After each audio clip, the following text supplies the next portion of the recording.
এটা মূলত হইল গিয়া বালুটা সমস্যা হইল গিয়া এই জায়গাটার মধ্যে প্রচুর পরিমাণে বালু ফালাইল। এটার কুঞ্জর স্থান মূলত হইল গিয়া এটা। আমি যাইতাছি কুঞ্জর লেভেলও যাইতাছি। এটা কুঞ্জ দেয় এই জায়গার মধ্যে বালুটা এই সাইডে ফালাইল আর কি। এমনি কুঞ্জ কুঞ্জ যাওয়া এই জায়গাটার মধ্যে হয় এই জায়গা কুঞ্জ, তারপরেও ভালো স্পেস আছে।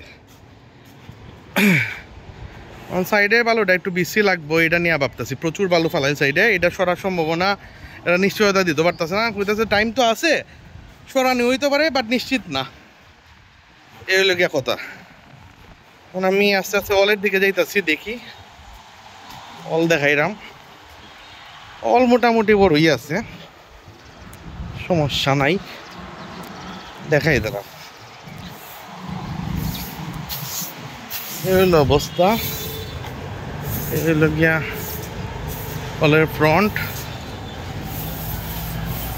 কল্যাণচল হল। এর লাগে বহুত বড় মোটামুটি জায়গা, জামাই বয়ার স্পেস হয়ে লাগে এই জায়গার মধ্যে। এই হইল গিয়া কথা, এই লাগে কথা। বহুত বড় জায়গা এই জায়গা, তুই খালি জামাই বা জামাই আত্মীয় বা বাইরে যারা খাওয়ানি টাওয়ানি মেইন স্পেস এটা। এরপরে আমরা এই হলো গিয়া কন্যার স্পেসও। এই হলো গিয়া এখানের মধ্যে হইলো গিয়া খাবার দাবার দেওয়ার জায়গা। আর এটা হলো গিয়া কন্যার জায়গাটা, এটাও বিশাল বড়। এটাও বেশ বড় জায়গা, এসি টেসি সব জায়গাতেই আছে, এটা তো আছে। এই হলো অবস্থা। দেখ কেটা করতে